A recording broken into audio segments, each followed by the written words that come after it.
Magandang hapon mga kabay.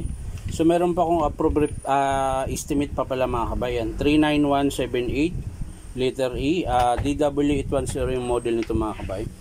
So yan mga kabay, nakasaksak po yan. Ayan, testing natin. Yun ba mga kabay, wala po siyang power. Tsaka sira po yung switch. Ayan. Ayan, baka sa switch lang, titingnan natin. Ayan. So tara mga kabay, samahan nyo po. So yan mga kabay, nabuksan ko na po. Sira po yung switch niya, di ba? So nirekta ko mga kabay, ayan. Nirekta ko po siya. Ito yung switch, oh. Ayan, sira po ito, ayun. So rerekta ko para malaman natin kung switch lang talaga ang sira. So yan mga kabay, sasaksak na po natin.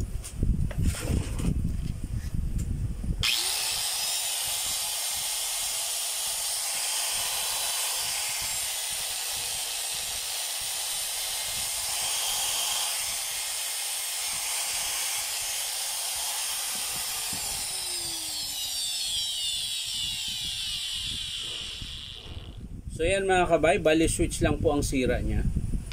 Ayan.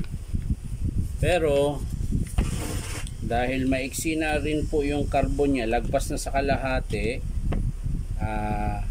papalit tayo ng carbon mga kabay. Ayan po yung carbon niya, maiksi na lang po. Ayan. So hindi lang po switch ang papalitan natin mga kabay. Ayan. So yan, ang estimate natin dito mga kabay, switch, ito yung switch, tapos yung carbon brush. So ibabalik na lang natin ito mga kabay sa pwesto nya. Ayan. Babalik lang natin. Tapos ito, nakaikot siya dito.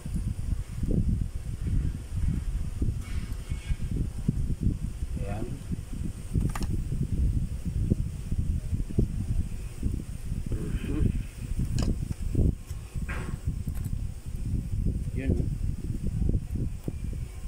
Ay ito makisama. Yun.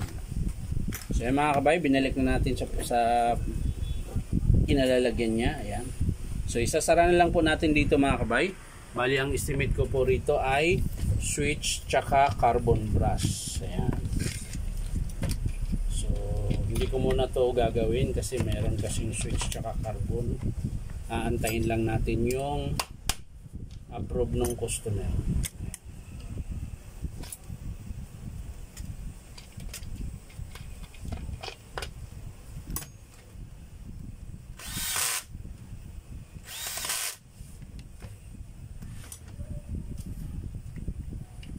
Takip.